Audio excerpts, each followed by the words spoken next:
परीक्षा सरिला परे गाँ को चली आसिली। सतरे आम गाँव बहुत बाहाघर थिला।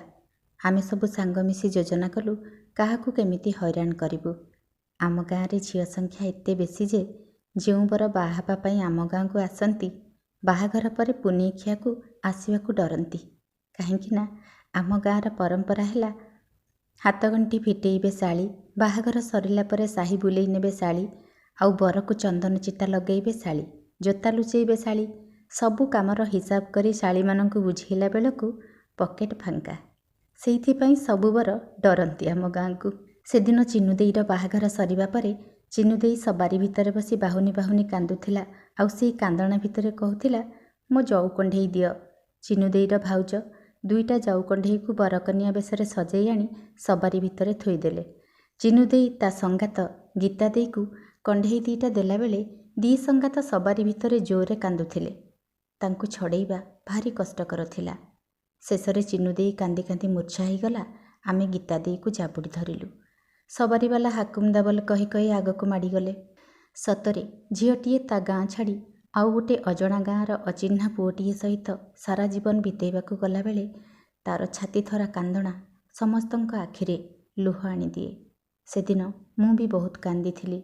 आउ भाबुथिली मु भी दिने एमिति बोहू हेई सबारी भितरे बसी शाशुघर चलीजिबी, आउ तुमे बर हेई पालिंकी उपरे बसिथिब। एकथा भाबिला बेलकू देह शीतेई उठुथिला। सतरे कण मु तुम हांडीरे चाउଳ पकेइछि?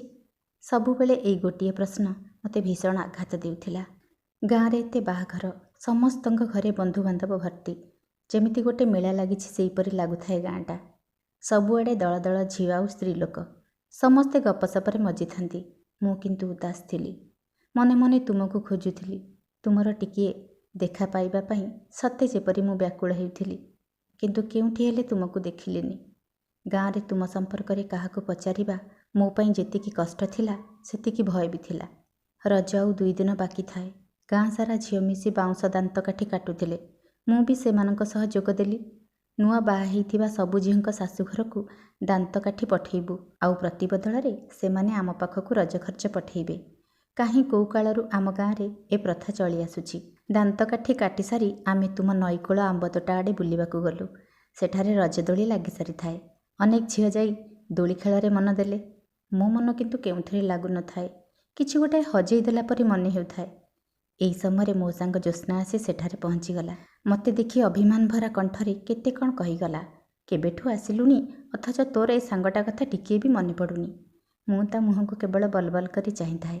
भाबिली, आरे ज्योत्स्ना पाखरे निश्चय तुम खबर थिब। ताकू नईकूଳ आडे टाणी टाणी नेइगली। तुमे गाँ को आसीथिल, मात्र रज छुट्टी तुमे भुवनेश्वर रहुथिबा तुम बड़ बापांक घरकू चली जाइछ बोली ताठारू जानिली।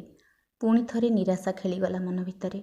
आम घरकू जेतेबेले आसुथिल मु तुमको देखि लुचुथिली, आउ आजी तुमर टिकिए देखा पाइबा पई मु व्याकुल हेइ उठुची। मने मने भाबिली, भल पाइबाटा केते जंत्रणादायक। निज अजाणତରେ आखि कोणरे 2 बुंदा लुह जकेई आसिला। ज्योत्स्ना मो मुहंकू अनेई थाए। बोधहुए से ठीक बुझी पारिथिला तुम प्रति मो मनर भल पाइबार भाषाकू। या भितरे अनेक किछि घटना घटी जाइथिला। मु बीए पास करी बीडी मध्य देई सारिथिली। जेजेमा आरपारिकू चली जाइथिला। बापा कलिकतारू फेरी घरे रोगशय्यारे थिले। ननांक उपरे सबु बोझ। बोउ व्यस्त हेउथिला मो बाहाघर पई। विभिन्न आडू प्रस्ताव आसुथिला, कोउठी हेले जातक पडु नथिला।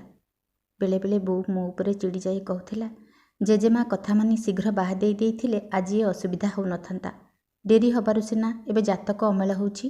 तांक कथा न मानी झियोकू पाठ पढ़ेई एबे कष्ट भोगुछि। दीटा कनियारी झियो बाप तो बिछणारू उठुनी। छुआटा बरघर खोजी खोजी हालिया होई पड़िलानी। मो उपरे बोउर चिड़ीबाकू मु ठीक बुझी पारुथिली। हेले कौन करिबी? जो सब प्रस्ताव आसुथिला सबु पिला मोठारू कम पाठ पढ़िथिले। मन मानु नथिला। मु नुआऊंक पाखरे कांदी कांदी दिने सबु कथा कहिली, एमिति कि तुम कथा मध्य। नुआऊ जीभ कामुड़ी कहिले, कौन कहुछ तुमे? ए कथा तुम नना जानिले खंड प्रलय करिदेबे। मो पाटिरू कथा सरिबा आगरू मो जीभ काटिदेबे। नुआऊ मो ओठकू धरी बहुत बुझेइले। देख, आमे झियो जन्म पाइछे, आमर स्वाधीनता बोली किछि नाही। काहाकू भल पाउछु बोली कहिले परिवार रे झड़ा उठिब। केही भी सह्य करि पारिबेनी ए कथाकू। खाली तुम कथा कहूनी कि तुम परिवार कथा कहूनी, मो कथा आज तुमको कहूछि। तुम ननांक आगरू ମୁଁ ବି ଜଣକୁ ଭଲ ପାଉଥିଲି, ହେଲେ ପରିବାର ଭିତରେ କାହାକୁ କିଛି କହିପାରିଲିନି। ସେଇଥିପାଇଁ ମୁଁ ବୁଝିପାରୁଛି ତୁମ ମନର ଅବସ୍ଥା। ହେଲେ ମୁଁ କ'ଣ କରିପାରିବି କୁହ? ତୁମେ ଯାହା କଥା କହୁଛ ସେ ପୁଣି ଆମଠାରୁ ଜାତିରେ ଛୋଟ।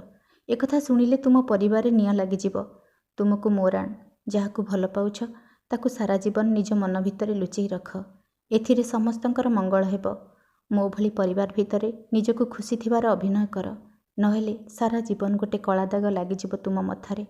ସାଇ ପଡ଼ିଶା ଦେଖେଇ ସେକେଇ କହିବେ, ତୁମ ନନା ଯେଉଁ ରାଗି କ'ଣ ନାହିଁ କ'ଣ କରି ବସିବେ। ମୋ କଥା ମାନ।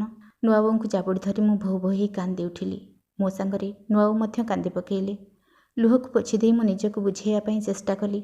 ତୁମକୁ ଶେଷ ଚିଠିଟିଏ ଲେଖିବା ପାଇଁ ଚାହୁଁଥିଲି, ହେଲେ ଦେବି କେମିତି? ଜ୍ୟୋତ୍ସ୍ନା ଆଉ ଲୀନା ତ ବାହା ହେଇଗଲେଣି କେବେଠାରୁ। ତୁମ ସହ ଦେଖାହେବା ଆଉ ସମ୍ଭବ ନୁହେଁ। ଛାତିକୁ ପଥର କରି ସବୁ କଥାକୁ ସହିବା ପାଇଁ ଚେଷ୍ଟା କଲି। ନୂଆବୋଉଙ୍କ କଥା ଶୁଣି ମନରେ ଟିକେ ସାହସ ଆସିଲା। ମୋ ଭଳି ମୋ ନୂଆବୋଉ ବି ଅନେକ କିଛି ହରେଇଛନ୍ତି, ହେଲେ ସେ ବି ତ ଆଜି ପର୍ଯ୍ୟନ୍ତ କାହାକୁ କିଛି ନ କହି ନିଜକୁ ଆମ ପରିବାର ସହିତ ମିଶେଇ ଖୁସି ହେବାର ଅଭିନୟ କରି ଚାଲିଛନ୍ତି। ସେହି ମୁହୂର୍ତ୍ତରେ ଭୀଷଣ କଷ୍ଟ ହେଇଥିଲା। ମୁଁ କାହିଁକି ଝିଅ ଜନ୍ମ ହେଲି? ହେଲେ ଏ ପ୍ରଶ୍ନ ପଚାରିବି କାହାକୁ? ସେଇଦିନ ସେଇ ମୁହୂର୍ତ୍ତରୁ ମୁଁ ନିଜକୁ ପ୍ରସ୍ତୁତ କଲି। କେଉଁ ଜଣେ ଅଜଣା ପୁରୁଷର ହାତ ଧରି ମୋତେ ସାରା ଜୀବନ ଚାଲିବାକୁ ପଡ଼ିବ। ଆଖି ଲୁହକୁ ଚାପି ରଖି ହସିବାର ଅଭିନୟ କରିବାକୁ ପଡ଼ିବ। ନହେଲେ ବାପା ଭାଇଙ୍କ ମୁହଁରେ କଳା ବୋଳି ହେଇଯିବ। ମଣିଷର ଏହି ମାନସିକତା କେବେ ବଦଳିବ କେଜାଣି? ନିଜ ଇଚ୍ଛାରେ କାହାକୁ ଜୀବନସାଥୀ କରିହେବନି। ପୁଣି ଜାତିର ଲକ୍ଷ୍ମଣ ରେଖା। ଭଲ ପାଇବା ତ ଅନ୍ଧ। ସେ କ'ଣ ଜାଣିପାରେ କେଉଁଟା ଜାତି କେଉଁଟା ଅଜାତି? ଜାଣିଥିଲେ ହୁଏତ ଭଲ ପାଇବା ଭଳି ଶବ୍ଦଟାକୁ ଭାବିବା ଆଗରୁ ସମସ୍ତେ ହାତ କାଟି ରକ୍ତର ରଙ୍ଗ ଦେଖନ୍ତେ। ଛାଡ଼, ଏସବୁ ଭାବି ଆଉ ଲାଭ କ'ଣ? କିନ୍ତୁ ଗୋଟେ ଜାତି ପାଇଁ କ'ଣ ଗୋଟେ ଭଲ ପାଇବାର ଭାଷା ଏଇଠି ଶେଷ ହେଇଯିବ? ଅନେକ ପ୍ରଶ୍ନ ଭିତରେ ସେଦିନ ରାତିଟା କଟିଥିଲା। ତୁମକୁ ଭୁଲିବା ପାଇଁ ମୁଁ ଅନେକ ଚେଷ୍ଟା କରିଥିଲି, ହେଲେ ଭୁଲିବା ବଦଳରେ ବେଶୀ ବେଶୀ ମନେ ପଡ଼ୁଥିଲ ତୁମେ ଆଉ ତୁମ ଭଲ ପାଇବାର ଭାଷା, ସେଇ ଦରଭିଜା ଚିଠି ଖଣ୍ଡିକ। ସେଦିନ ସକାଳଟା ମୋ ପାଇଁ ଟିକେ ଅଲଗା ଥିଲା। ରାତି ସାରା ଚିନ୍ତା କରି କରି ନେଇଥିବା ନିଷ୍ପତ୍ତି ମୋ ମନ ଭିତରେ ବାରମ୍ବାର ଗୁଡ଼େଇ ହେଉଥିଲା। ସକାଳୁ ରୋଗିଣା ବାପାଙ୍କ କାମ ସାରି ରୋଷେଇ ଘରେ ନୂଆବୋଉଙ୍କୁ ଟିକେ ସାହାଯ୍ୟ କରୁଥିଲି। ଅନ୍ୟମନସ୍କ ଭାବରେ ଚାରେ ଚିନି ବଦଳରେ ଲୁଣ ପକେଇ ଦେଉ ଦେଉ ନୂଆବୋଉ ମୋତେ ଅଟକେଇ ଦେଇ କହିଲେ, ଆଗକୁ ଶାଶୁଘରେ ଏମିତି କରିବ ନା କ'ଣ? ନୂଆବୋଉଙ୍କ କଥା ଶୁଣି ଲାଜ ମାଡ଼ିଲା। କେମିତି ବା କହିପାରିଥାନ୍ତି ନୂଆବୋଉକୁ ଯେ ତୁମକୁ ଭୁଲିବାକୁ ଚେଷ୍ଟା କରୁ କରୁ ଅନ୍ୟମନସ୍କ ହୋଇପଡ଼ିଥିଲି ବୋଲି। ପିଲାଦିନର ସବୁ ସ୍ମୃତିଗୁଡ଼ାକ ଗୋଟି ଗୋଟି ହେଇ ମନେ ପଡ଼ୁଥିଲା। ଆଉ ମନେ ପଡ଼ୁଥିଲା ତୁମେ ଆମ ଘରକୁ ଆସିବାର ମୁହୂର୍ତ୍ତ ଗୁଡ଼ାକ। ଭାବୁଥିଲି ସାଇତି ରଖିଥିବା ତୁମର ସେଇ ଧୋଇ ହେଇଯାଇଥିବା ଅସ୍ପଷ୍ଟ ଚିଠିଟାକୁ ଆଜି ଚିରି ଫିଙ୍ଗିଦେବି ଆଉ ସବୁଦିନ ପାଇଁ ଭୁଲିଯିବି ଅତୀତକୁ, କିନ୍ତୁ ପାରୁନଥିଲି। ଏହି ସମୟରେ ଡାକବାଲା ସଦାନନ୍ଦର ଚିରାଚରିତ ସାଇକେଲ ଘଣ୍ଟି ଶୁଭିଲା। ମୁଁ ଦାଣ୍ଡ ଦୁଆରକୁ ଆସି ଦେଖେ ତ ସଦାନନ୍ଦ ହାତରେ ଗୋଟେ ଲଫାଫା ଧରି ଠିଆ ହେଇଛି। ମୋ ହାତକୁ ଚିଠିଟା ବଢ଼େଇ ଦେଉ ଦେଉ କହିଲା, ବହୁତ ଦିନ ପରେ ତୋର ଗୋଟେ ଚିଠି ଆସିଛି, ନେ। ଚିଠିଟାକୁ ଧରୁ ଧରୁ ଭାବିଲି, କେଉଁଠୁ ଆସିଲା ଏ ଚିଠି? ତୁମେ ଦେଇନ ତ? ତୁମକୁ ଭୁଲି ଯିବାକୁ ଚେଷ୍ଟା କରୁଥିବା ମନଟା ମୋର ପୁଣି ଥରେ ଗୋଳମାଳ ହେଇଗଲା। ଯାହା ହେଉ, ଚିଠିଟା ଖୋଲି ଦେଖିଲି ଗୋଟେ ସ୍କୁଲରେ ସହକାରୀ ଶିକ୍ଷୟିତ୍ରୀ ଭାବରେ ଜଏନ୍ କରିବା ପାଇଁ ନିଯୁକ୍ତିପତ୍ର ଥିଲା। ମନ ଭିତରେ ଗୋଟେ ନୂଆ ଆଶାର ସଞ୍ଚାର ହେଲା। ଘର ଭିତରକୁ ଦୌଡ଼ି ଯାଇ ସମସ୍ତଙ୍କୁ ଏ ବିଷୟରେ ଜଣେଇଲି। ବୋଉ ଠାକୁରଙ୍କ ଉଦ୍ଦେଶ୍ୟରେ ହାତ ଯୋଡ଼ିଲା। ବାପାଙ୍କ ଆଖିରୁ ଦୁଇ ବୁନ୍ଦା ଆନନ୍ଦାଶ୍ରୁ ଝରି ପଡ଼ିଲା। ସାନ ଭଉଣୀ ମିଠା ମାଗିଲା। ନୂଆବୋଉ ଖୁସିରେ କୁଣ୍ଢେଇ ପକେଇଲେ। ଏହି ସମୟରେ ନନା ଆସି ପହଞ୍ଚିଗଲେ। ସବୁ ଶୁଣିସାରି କହିଲେ, ଯାଉଛି, ନାନୀକୁ ଖବର ଦେବି ଆସିବାକୁ।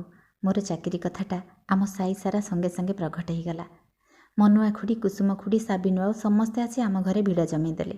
ସମସ୍ତେ ବୋଉକୁ କହୁଥାନ୍ତି, ଯାହା ହେଉ ତୋର ଚିନ୍ତା ଗଲା, ତତେ ଆଉ ଜୋଇଁ ଖୋଜିବାକୁ ପଡ଼ିବନି। ପୁଅ ଘରବାଲା ଏଣିକି ତୋ ଗୋଡ଼ ତଳକୁ ଆସିବେ। ବୋଉ ନୂଆବୋଉଙ୍କ ଉଦ୍ଦେଶ୍ୟରେ ଖୁଡ଼ିମାନଙ୍କ ଲାଗି ଚା ତିଆରି କରିବାକୁ କହିଲା। ଘର ଭିତରେ ଗୋଟେ ଖୁସିର ବାତାବରଣ ଖେଳି ଯାଇଥିଲା। ଏଇ ଖୁସି ଭିତରେ କିନ୍ତୁ ମନେ ପଡ଼ୁଥିଲା ଜେଜେମା କଥା। ସିଏ ବଞ୍ଚିଥିଲେ କେତେ କ'ଣ ଖୁସି ହେଉଥାନ୍ତା। ଚାକିରିକୁ ଯିବା ଆଗରୁ କେତେ କ'ଣ ଆକଟ କରି କହିଥାନ୍ତା ମୋତେ। ସନ୍ଧ୍ୟାବେଳକୁ ନାନୀ ଆସି ପହଞ୍ଚିଗଲା। ମୋ ଚାକିରି କଥା ଶୁଣି ତା ମନ କୁଣ୍ଢେ ମଠ। ସମସ୍ତଙ୍କୁ କହୁଥିଲା, ମୁଁ ଜିଦ୍ କରି ପଢ଼ିବା ପାଇଁ ପଠେଇଥିବାରୁ ତୁ ଆଜି ଚାକିରି ପାଇଛୁ। ତୋ ଚାକିରି ପଇସା ମୋତେ ଅଧା ଦେଇଦେବୁ। ନାନୀ ମୋ ପାଇଁ ଜିନିଷପତ୍ର ସଜଡ଼ା ସଜଡ଼ି କରିବାରେ ଲାଗି ପଡ଼ିଲା। ନାନୀ ବୋଉକୁ କହୁଥାଏ, ତା ପାଇଁ ଏଇଟା ଦରକାର, ତା ପାଇଁ ସେଇଟା ଦରକାର। 40 କିଲୋମିଟର ଦୂରରେ ଯାଇ ରହିବ। ତା ପାଇଁ ମଝିରେ ମଝିରେ ଜଳଖିଆ ପତ୍ର ପଠେଇବୁ। ମୋ ପାଇଁ ସମସ୍ତେ ବ୍ୟସ୍ତ ଥିଲାବେଳେ ମୁଁ କିନ୍ତୁ ତୁମ କଥା ହିଁ ଭାବୁଥିଲି। ଆଉ ଭାବୁଥିଲି ଯେମିତି ବି ହେଉ ତୁମକୁ ଦେଖା କରିବି। ହେଲେ ସବୁବେଳେ ମୋ ସହ ଏମିତି କାହିଁକି ଘଟୁଛି? ଭଗବାନଙ୍କର କ'ଣ ଇଚ୍ଛା ସେ ହିଁ ଜାଣନ୍ତି। ଆମ ଭଲ ପାଇବାର ଭାଷାକୁ ବୋଧହୁଏ ସେ ବୁଝିପାରି ନାହାନ୍ତି ଏଯାଏଁ। ଭୁଲିଯିବାର ନିଷ୍ପତ୍ତି ପୁଣି ଭଲ ପାଇବା ଆଡ଼କୁ ଟାଣି ନେଉଥିଲା। ତୁମେ ପାଖରେ ନଥିଲେ ବି ଥିଲା ଭଳି ଅନୁଭବ କରୁଥିଲି, କାରଣ ଏଇଟା ତ ଭଲ ପାଇବାର ଭାଷା, ଯାହାକୁ ଇଚ୍ଛା କରିବି ଭୁଲି ହୁଏନି।